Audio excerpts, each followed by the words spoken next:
Fala pessoal, tudo bem?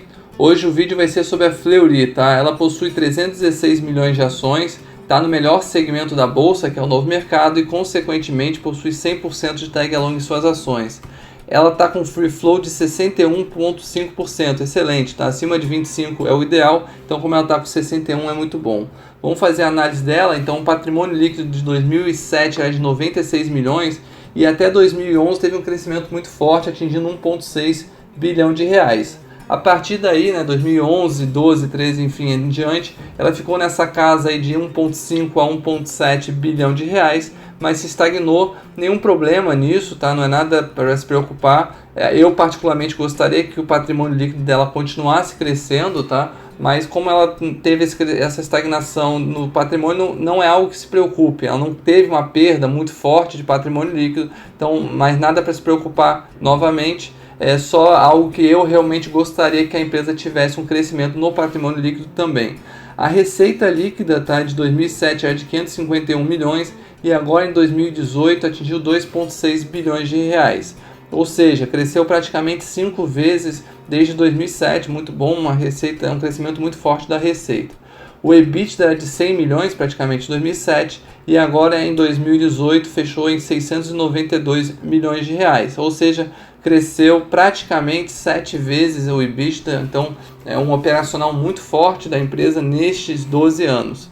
O lucro líquido dela era de 25 milhões em 2007, teve um crescimento forte até 2010, chegando a 130 milhões. A partir de 2010 teve uma queda até 61 milhões em 2013, mas já em 2013 em diante, um crescimento muito forte, tá? Então de 61, 86, 100, 230, 320 e agora em 2018 fechou o ano com lucro líquido de 332 milhões. O fluxo de caixa livre, tá? Então desde 2007 até 2018 tiveram apenas 2 anos negativos e relevantes praticamente, um de 12 milhões, outro de 38 milhões negativo, mas de 2013 em diante muito forte o fluxo de caixa. É uma empresa que não precisa queimar dinheiro de acionista para dar lucro, ela consegue mesmo gerar dinheiro, fazer uma geração de caixa muito forte, e agora em 2018 atingiu um valor de fluxo de caixa livre de 375 milhões. Ou seja, ela consegue fazer os investimentos dela e todo esse investimento e ainda sobra dinheiro da parte operacional. Então é excelente isso, muito bom, é algo que eu gosto realmente de ver nas empresas. O caixa ela atingiu então um auge agora com 809 milhões de caixa, 809 milhões de reais em caixa, e uma dívida também é o ponto mais alto, que ela já teve uma dívida bruta de 1,2 bilhão de reais. Nada para se preocupar, uma dívida de 1,2 menor do que o patrimônio líquido, tá? Então muito menor do que a receita e 2 vezes o valor do EBITDA. Então não é algo que se preocupe, tá? Eu não gosto de empresas com dívida, mas esse está super saudável e você vê claramente que a dívida bruta dela tem aumentado, mas o caixa dela tem aumentado junto, mas o principal, essa dívida tem conseguido gerar um maior EBITDA para a empresa e consequentemente um maior lucro. Então não vejo problema algum nessa dívida bruta, mantendo-se dessa forma que está estável, ela está muito bem estruturada. Vamos fazer então o valuation propriamente dito aqui. A gente inicia com 2007, finaliza então com 2018.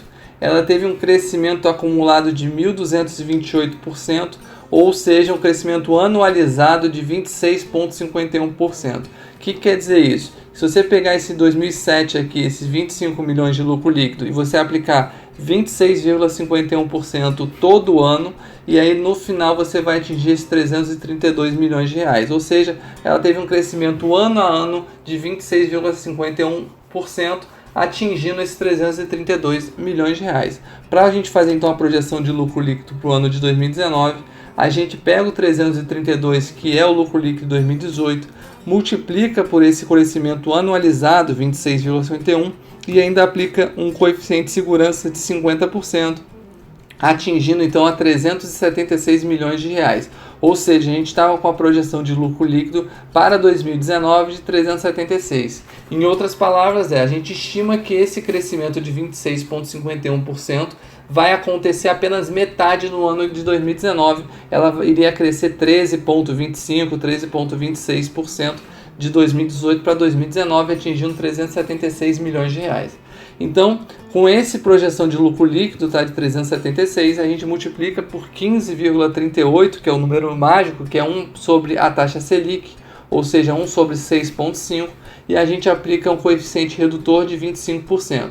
Esse coeficiente redutor de 25% é como se ela tivesse um preço sobre lucro de 8,67 e não de 6,5, tá? O 15,38, que é esse número mágico aqui, é a taxa Selic. Então eu coloco aqui preço sobre lucro, que é o preço é como se eu estivesse pagando 1 e o lucro é quanto que a Selic me paga, 6,5%. Então, da mesma forma, só que como eu coloco esse coeficiente redutor, é como se eu tivesse um preço de 1 e ela me retornasse 8,67%. É um preço sobre lucro um pouco acima da taxa Selic, ou seja, em vez de ser 6,5, é de 8,67%. Dessa forma, eu divido isso tudo pela quantidade de ações, né? Então atinge um valuation de 13,72%. Esse valuation está 30% abaixo do preço que ela está sendo negociada hoje. Ela está sendo negociada praticamente a R$20, né, R$19,85. E o meu valuation, eu acredito que ela deveria estar valendo, para valer a pena eu comprar, por R$13,72. Tá? Então, assim, é a minha análise. Realmente eu não acompanhava a Fleury, acabei fazendo esse vídeo porque muita gente tem pedido para que eu faça análise dessa empresa. Eu realmente não era uma empresa que estava no meu radar. Ela é excelente, eu estou vendo, olhando essa parte de cima, que essas informações dela muito boa. Não tem nada que me preocupe, tem coisas que eu gosto menos, mas nada que eu realmente tenha uma preocupação. Ela é muito boa mesmo, tá? Então, a minha valuation da empresa é de 13,72 e ela está valendo 19,85. Se eu estimar então que ela vai manter esses 26,51%, né, se eu fizer com que esse coeficiente de segurança não exista, ou seja, que eu acredito que ela vai continuar tendo esse crescimento anualizado de 26%, ela então teria uma projeção de lucro líquido de 420 milhões, ou seja, ela estaria valendo R$ 15,33. E se eu ficar satisfeito então com um preço sobre lucro semelhante ao que tem a Selic, eu zeraria esse valor aqui e ela estaria valendo então R$ 20,44, ou seja, ela teria um upside de 3% praticamente. Eu realmente não compro empresas que eu tenha que zerar os meus coeficientes. Eu posso ter uma flexibilidade aqui ou ali, mas nunca zerar esses dois coeficientes. Então, para mim, ela não está valendo a compra, tá? E outro ponto que é relevante eu fazer análise aqui, que eu gosto de comentar, mas raramente tenho comentado nos vídeos, é em relação, por exemplo, ao book value hoje dela, tá? É 27,89%. Ou seja, basicamente eu fiz uma conta aqui, se você pegar o valor da ação, né, que é, fazendo aqui, o valor do patrimônio líquido, que é 1.750 bilhão, então vou multiplicar isso aqui para atingir o valor de 1.750 bilhão e vou dividir pela quantidade de ações que ela tem. Então dá R$ 5,54, ou seja, esse patrimônio líquido, cada ação que você comprar nele, você tem R$ 5,54 de patrimônio líquido. Tá? Então, basicamente você está dizendo que esses R$ 19,85 que você está pagando numa ação, 5,54 você realmente tem como patrimônio líquido, que é basicamente o ativo menos passivo. Ou seja, você está pagando nela 28% de patrimônio líquido. O resto não é patrimônio líquido. O resto realmente por isso que essa estagnação do patrimônio líquido me incomoda um pouco, né? Se o patrimônio líquido estivesse crescendo um pouco mais, talvez eu teria uma certa flexibilização em relação aos coeficientes, né? Mas não tem a menor chance de eu fazer isso, por causa exatamente que o book value dela hoje é de 28%, muito baixo, tá? E outro ponto que é interessante, ela tem um lucro líquido sobre valor de 5,29. Ou seja, esses 332 milhões de reais, se eu fosse comprar a empresa toda, por exemplo, 332 milhões de reais, e dividisse pelo valor que eu teria pago por ela, que é 6 bilhões 274, que está aqui em cima, eu teria um lucro sobre valor de 5,29. Ou seja, eu precisaria de praticamente 19 anos de lucro para pagar o valor do meu investimento.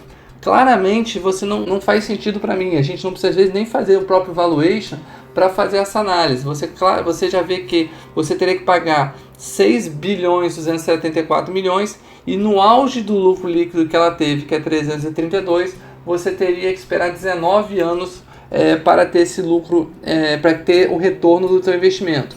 Óbvio que essa análise é muito simplória, né? Você tem que ver o crescimento que ela está tendo, de 61 milhões em 2013 para 332, 5 vezes o valor em 6 anos, né? Então, realmente, essa análise não pode ser feita friamente, mas é algo que eu não tenho essa confiança que ela vai ter esse crescimento. Nesses próximos 6 anos ela vai multiplicar, triplicar, quadriplicar o seu valor, né? O seu lucro. Então, realmente, para mim, então, não faz sentido fazer um aporte na Fleury. Eu vou ficar acompanhando ela, mas provavelmente nos próximos 3 trimestres aí, 2, 3 trimestres, muito difícil eu fazer alguma compra, porque ela teria que cair muito para que eu tenha uma margem de segurança boa, para que valeria a pena. Ela teria que cair praticamente para 13, 12 reais aí, e seria uma queda muito brusca para que isso ocorra.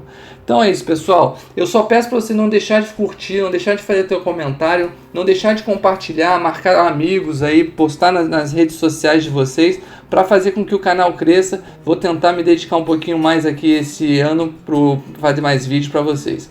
E é isso, pessoal. Grande abraço. Tchau, tchau.